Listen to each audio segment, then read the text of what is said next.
इस वीडियो में हम बात करेंगे एक बहुत ही मोस्ट कॉमन आस्क क्वेश्चन की कि जो ग्रुप में ट्रेड सेटअप दिए जाते हैं उन्हें किस तरीके से फॉलो किया जाता है और किस तरीके से उन्हें फॉलो करते हुए प्रॉफिट किया जा सकता है ट्रेडिंग करते हुए। तो सबसे पहले तो आप ये चीज़ समझें, ये जो सेटअप दिए जाते हैं या तो ये लॉन्ग टर्म ट्रेड सेटअप होते हैं या तो ये स्कैल्प सेटअप होते हैं। इनमें मेंशन किया जाता है कि ये लॉन्ग टर्म ट्रेड सेटअप है या ये स्कैल्प सेटअप है। तो ज़रूरी ये है कि आप इनको इनके अकॉर्डिंगली ही फॉलो करें और किसी भी ट्रेड में अपने वॉलेट का ओनली मैक्सिमम 5% यूज़ करें, ताकि अगर आपको लॉस भी होता है तो आपके पास फर्दर ट्रेड्स करने के लिए फंड्स अवेलेबल हो और आप फर्दर ट्रेडिंग करके इस लॉस को रिकवर कर सकें। अब बात करते हैं कि इन ट्रेड को किस तरीके से आप ले सकते हैं, फॉलो कर सकते हैं। आपने करना यह है कि सबसे पहले जो भी एरियाज मार्क किए जाते हैं आप उनको ट्रेडिंग व्यू पर आएँ, ट्रेडिंग व्यू ओपन करें और उन एरियाज को मार्क करें अपने पास चार्ट के ऊपर। जैसे यहाँ पर एल्गो का ट्रेड दिया गया था जिसमें सारे एरियाज मार्क किए गए थे और ये मेंशन किया गया था कि algo is currently trading with a strong demand zone where price previously showed a powerful bullish move. अब अगर हम इसको चार्ट पे देखें तो यहाँ पर एक पावरफुल बुलिश मूव आया था रिसेंटली और यहाँ पर एक फेयर वैल्यू गैप भी था। अगर हम यहाँ से देखें तो यहाँ पर एक ट्रेंड लाइन की सपोर्ट आ रही थी, प्राइस ने ट्रेंड लाइन की सपोर्ट ली, फेयर वैल्यू गैप था जहाँ पर एक स्ट्रॉन्ग ग्रीन कैंडल बनी जो इस चीज़ को इंडिकेट कर रही है कि बायर्स यहाँ पर एंटर हो चुके हैं। और अगर आप यहाँ आके पढ़ें, रीड करें इसको, तो यहाँ पर प्रॉपर्ली मेंशन किया गया है कि एक फेयर वैल्यू गैप था जहाँ पर बायर्स की प्रीवियसली एंट्री हुई थी और यहाँ पर एक ग्रीन कैंडल बनी है जो इस चीज़ को इंडिकेट कर रही है कि बायर्स यहाँ पर एंट्री ले चुके हैं और यहाँ से एक बुलिश मूव स्टार्ट हो सकता है towards the next sell side imbalance या फेयर वैल्यू गैप। अब बात कर लेते हैं कि फेयर वैल्यू गैप होता क्या है और ये बनता कैसे है।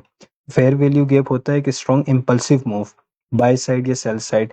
फॉर एग्जांपल यहाँ पर एक इम्पल्सिव ग्रीन मूव बना, जो कैंडल्स के बीच में जो गैप होता है वो किस वजह से बनता है कि स्ट्रॉन्ग बाइंग या सेलिंग हुई हो। उस कैंडल के बीच का जो गैप होता है उसे फेयर वैल्यू गैप कहा जाता है और प्राइस मोस्टली उस फेयर वैल्यू गैप को रिस्पेक्ट करती है, उसे इम्बैलेंस को बैलेंस करके और वहां से बाउंस हो सकती है। लाइक इन एल्गो यहाँ पर जो मेंशन किया गया था वही फिल वक्त फॉलो हो रहा है।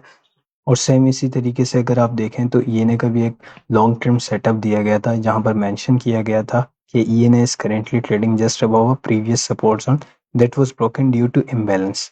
अब इसको भी चार्ट के एग्जांपल से समझते हैं। यहाँ पर एक सपोर्ट एरिया था जिसको प्राइस ने एक इम्बैलेंस क्रिएट करा, मींस सेलर्स की यहाँ पर एंट्री हुई, एक इम्बैलेंस क्रिएट हुआ, उसे ब्रेक करा। अब प्राइस ने इस इम्बैलेंस को बैलेंस करा, जो सपोर्ट प्रीवियसली सपोर्ट एक्ट कर रहा था वो area as a resistance act करा, प्राइस ने इस इम्बैलेंस को बैलेंस करा।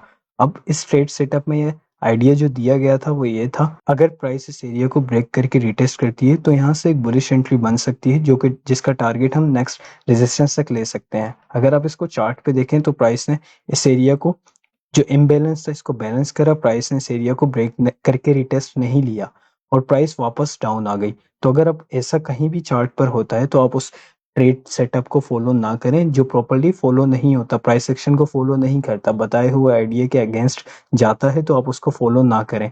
अगर ये यहाँ पर ईएन है इस एरिया को ब्रेक करता और ब्रेक करके रिटेस्ट देता तो यहाँ पर एक बाय साइड एंट्री प्लान हो सकती थी, बट इसने यहाँ पर इस इम्बैलेंस को बैलेंस करके डाउन साइड आया। तो आप ऐसे ट्रेड सेटअप्स को फॉलो ना करें। ट्रेड सेटअप्स आप वही फॉलो करें जिनमें प्रॉपर एंट्री प्लान हो रही हो, लाइक एल्गो। यहाँ पर एल्गो का अगर आप चार्ट देखें तो यहाँ पर जो भी पॉसिबल सिनेरियो था वो बताया गया और उसी के अकॉर्डिंग यहाँ पर एक मूव आया। अगर आप इस मूव को भी चेक करते हैं जो यहाँ पर दिया गया था तो ये अप्रोक्सीमेटली 25% का मूव है जी, ये 25% का मूव है। इसी तरीके से आप ट्रेड सेटअप्स को फॉलो करें, प्रॉपर रिस्क मैनेजमेंट के प्लान को फॉलो करें। अगर आप प्रॉपर रिस्क मैनेजमेंट प्लान को फॉलो करते हैं तो आप एक बिल्कुल परफेक्ट प्रॉफिटेबल ट्रेडर बन सकते हैं।